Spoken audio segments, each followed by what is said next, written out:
Punjab Bharatiya Janata party के प्रदेश अध्यक्ष सुनील जाखड़ ने मुख्यमंत्री भगवंत मान को सख्त लहजे में लेटर लिखकर राज्य में ड्रग मनी ट्रेल की जांच पंजाब एंड हरियाणा हाईकोर्ट के मुख्य न्यायाधीश की निगरानी में कराने की मांग की है। बीजेपी प्रदेश अध्यक्ष सुनील जाखड़ ने कहा कि पंजाब में नशे की जड़ें उसी मनी ट्रेल में छुपी हुई है, जिसके अंत में बैठे ताकतवर लाभार्थियों तक सरकार अब तक पहुंच नहीं सकी है। सुनील जाखड़ ने अपने लेटर में लिखा कि सिर्फ नशेड़ियों या छोटे सप्लायरों को गिरफ्तार करने से पंजाब में नशे का सफाया नहीं होगा, क्योंकि असली बड़ी मछलियां अब भी कानून से बाहर है।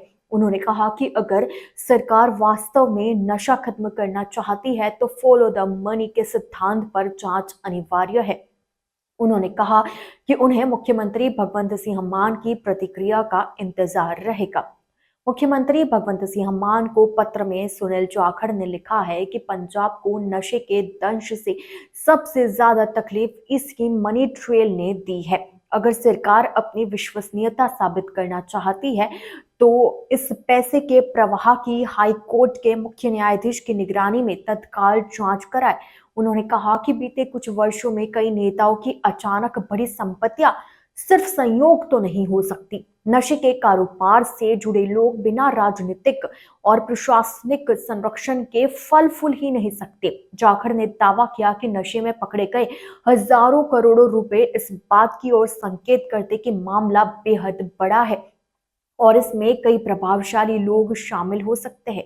कुछ विधायक साइकिल से आए थे, आज करोड़ों की लग्जरी कारों में घूमते हैं। उन्होंने लिखा, कई विधायक जो कभी साइकिल पर विधानसभा आते थे अब करोड़ों की लग्जरी कारों में चलते हैं। कई नेताओं के पास अब कई एकड़ में फैले फार्म हाउस है। इतनी बड़ी मात्रा में पैसा कहां से आया, इसकी जांच जरूरी है। इन्फोर्समेंट डायरेक्टरेट अथवा कोई भी बड़ी एजेंसी जांच चीफ जस्टिस की निगरानी में होनी चाहिए।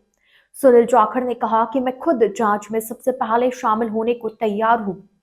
जाखड़ ने अपनी चिट्ठी में एक बड़ा बयान देते हुए कहा कि बीजेपी प्रदेश अध्यक्ष होने के नाते मैं स्वयं सबसे पहले जांच के लिए पेश होने को तैयार हूं। सिर्फ आयकर रिटर्न भर देना ईमानदारी का मापदंड नहीं हो सकता। उन्होंने कहा कि मंत्री, विधायक, पार्टी अध्यक्ष, इंचार्ज और सभी राजनीतिक स्तर के लोग जांच के दायरे में आने चाहिए। जाखड़ ने सरकार को सुझाव दिया कि जांच सिर्फ ड्रग मनी तक सीमित न रहे, बल्कि अवैध खनन, रेत माफिया व अन्य अवैध स्रोतों से मिलने वाले पैसों की ट्रेल को भी शामिल किया जाए, ताकि पंजाब में भ्रष्टाचार और अपराध की जड़ों को खत्म किया जा सके। पंजाब भारतीय जनता पार्टी के प्रदेश अध्यक्ष सुनील जाखड़ ने मुख्यमंत्री भगवंत सिंह मान को सख्त लहजे में लेटर लिखकर राज्य में ड्रग मनी ट्रेल की जांच पंजाब एंड हरियाणा हाईकोर्ट के मुख्य न्यायाधीश की निगरानी में कराने की मांग की है। बीजेपी प्रदेश अध्यक्ष सुनील जाखड़ ने कहा कि पंजाब में नशे की आड़ उसी मनी ट्रेल में छुपी हुई है, जिसके अंत में बैठे ताकतवर लाभार्थियों तक सरकार अब तक पहुंच नहीं पाई है। जाखड़ ने अपने लेटर में कहा कि सिर्फ नशेड़ियों या छोटे सप्लायरों को गिरफ्तार करने से पंजाब में नशे का सफाया कभी नहीं हो पाएगा, क्योंकि असली बड़ी मछलियां अब भी कानून से बाहर है। उन्होंने कहा कि अगर सरकार वास्तव में नशा खत्म करना चाहते हैं तो बड़ी मछलियों को पकड़ा जाए, फॉलो द मनी के सिद्धांत पर जांच करी जाए। उन्होंने कहा कि उन्हें मुख्यमंत्री भगवंत सिंह मान की प्रतिक्रिया का इंतजार रहेगा।